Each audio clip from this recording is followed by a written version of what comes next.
Oh my goodness, it's day one here at Frost Hotels 2026. Amazing. What an amazing run of Red Dead Redemption 2 by Lazo. Wild. Emily, what did you think of that run? I, first of all, walked in here today, had no idea that I was so on theme with my boots. I had to borrow a hat. This is not my first Frost Hotels, but I am so excited to be here today. And Lazo, you are my style icon. And that was one heck of a run. I am Emily Phipps. I'm here from the National Women's Law Center, and I'm excited to talk to you all a little bit about our work and share more about what we're able to do because of supporters like you all. And I spend my days at the National Women's Law Center engaging all different types of supporters in our community that care about women and families. Oh, thank you so much for being here straight from NWLC on our first day of the event. I wanted to ask you, what is the National Women's Law Center focusing on in 2026? Right. A couple of things. So we are really leaning into impact litigation. And second, public advocacy campaigns.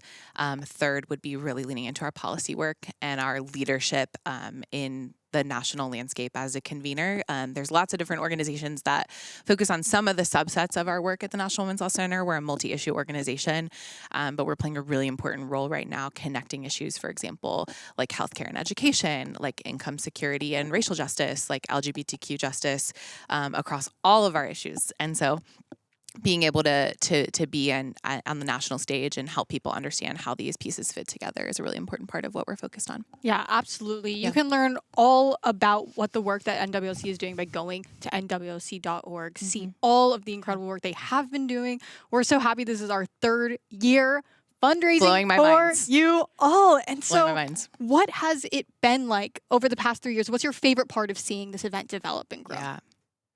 Well, my favorite part about this community is the authenticity that I feel and see when I walk into this room and engage with you all online. You're so yourselves and really bring so much joy to work that can be really heavy. I've been working at the National Women's Law Center for a number of years, and it's easy to feel just that sense of heaviness with everything that's at stake and the battles that we're engaged in. And so the joy is a big part. What I've seen grow over the past couple of years with the efforts that you all have is just a really scalable and sustainable thing. I don't even know what to call it other than like what you all have done here in your fundraising efforts is make something together. And this is everyone tuning in. This is the runners. This is the folks that are a part of GDQ and Frame Fatales is something that people want to come back to, something that people are excited to return to and look forward to. And the other thing I would say is that you all are just getting started. These are some unbelievable fundraising numbers. Unbelievable impact is going to come from this. And I know that you're just scratching the surface. And so I'm really excited to see where it's going and not just what the past 3 years have been able to accomplish. Yeah, it's absolutely incredible how this event, this community continues to grow. We're actually at over 1,900 fatales in the Discord right now. I think we should 2,000 people. Like 2,000 individual human beings. I know. That's wild. And I hope that everyone feels that from wherever you're tuning in from, that you're surrounded by that type of community. Help us get to that 2K. Send us an email or a Blue Sky DM. Join the community. Come hang out with us. It's day one. We're talking about the event all day, every day. So please I love day one. I love the energy of day one. It's absolutely the best. So fun. And speaking of, day one, starting off things strong, thanks to the work of the Frost Fatales 26 ambassadors. Oh my gosh. We were ambassadors. We were able to start at over 12K right off the bat. How is their impact and their donations going to make a difference for the National Women's Law Center alongside all of the other donations this week? Yeah.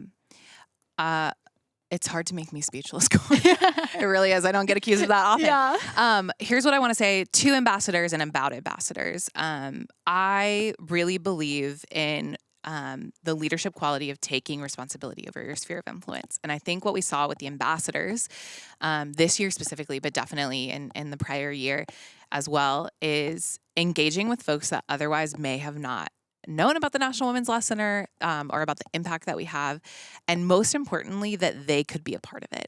And so I think taking something that you love, doing it in a container like running that you care about and you're already doing, it's already a part of your life, and introducing us to that conversation is so huge, and it goes beyond the fundraising number. And the fundraising number is so important. I will talk about fundraising all day long. We'll get to it in a minute. Of course. But I think awareness is just as important as fundraising, because it lays the groundwork for fundraising to happen.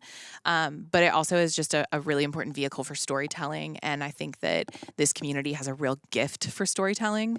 And I think that ties back to the authenticity piece that I was saying earlier, that these are really complicated stories that we're trying to tell at the National Women's Law Center about what's at stake, about the impact on real people's lives.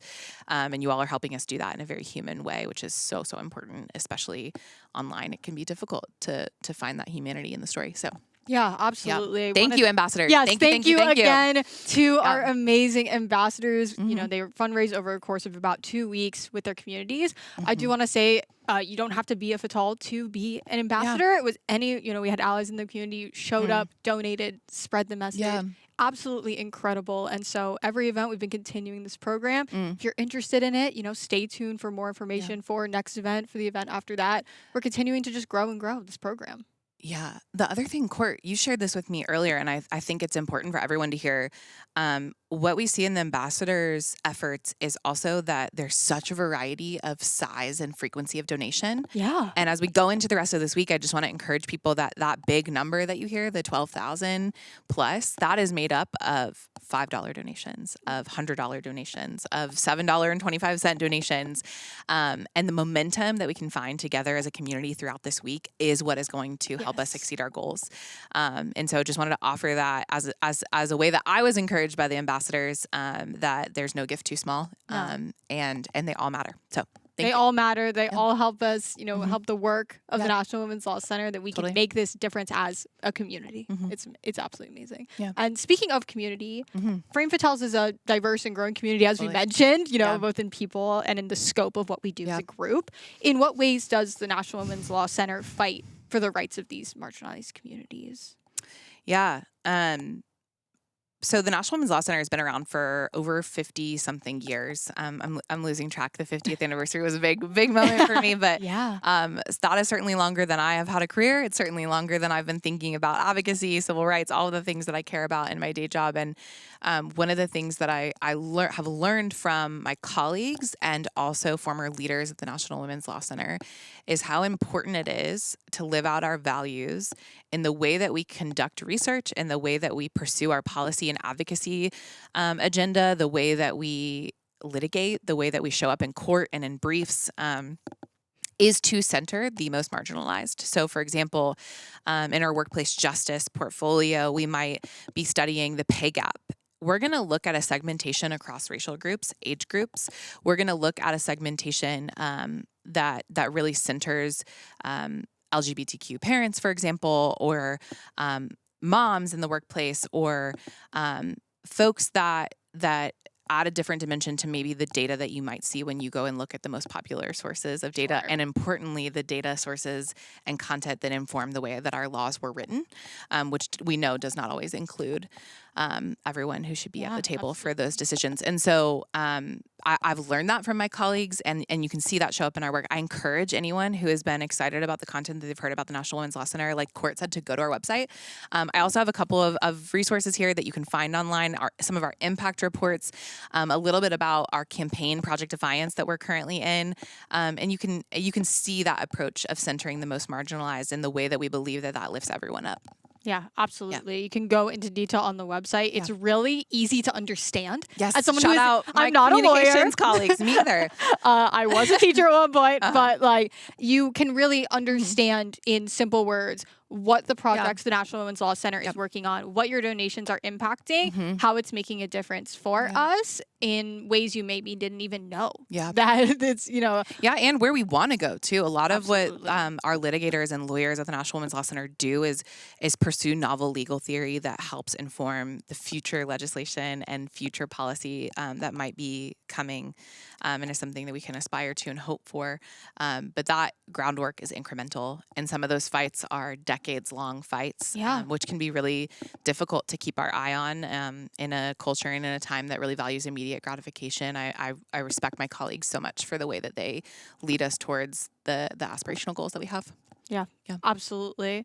And so with everything going on Yep. right now. What message do you have for viewers who might be feeling fearful or hopeless in the current landscape? Yeah. I was thinking about this on my way over here, and something that I want to say to everyone is something that has been said to me by my leadership is that fear and hopelessness, I think, is an appropriate reaction to some of the things that we've been through as a nation, as a community, as wherever you find yourself right now. So if we can acknowledge that and be real about that, back to the authenticity piece, I didn't know that was going to be such a big theme, but I feel so inspired being here today. That is a truth that needs to be told, and also wherever possible to find joy and to cultivate joy. And whether that is wearing wild red cowboy boots or giggling with your friends, and finding some lightness so that we can carry on together. I think that the Frame Fatales community really provides a space for that to be real and to also encourage each other that there is a way forward. And so you all are doing that for us at the National Women's Law Center. I hope that me being here today on behalf of my colleagues is making you feel that way as well, that we're here for you, everything we do every day, so that real people can, in their real lives, can be better and be, that you all can flourish. And my message to you is to figure out where you have influence and where you have expertise and use it. So is it your gaming ability? Is it your storytelling ability? Is it your art? We have some unbelievable artists who have contributed to this event this week. Is it your money? Is it your network? Is it wherever you find a resource in your life? And if you're looking at your life right now, or you're looking at where you're sitting and you're thinking, I don't know if I have that much resource. Court is always an incredible encouragement to me that resource comes in a number of different shapes. It could be your time. It could be your attention. It could be your creativity. And so I just encourage you to find it and not stop leveraging it, because we have so much work to do. And so I hope you carry that with you throughout this week. And when you feel like that number is like, oh, this is I think we've done what we can, go back to that analysis. Like, do I have something more to give or to offer? And you all are an encouragement to me to hold myself to that same standard.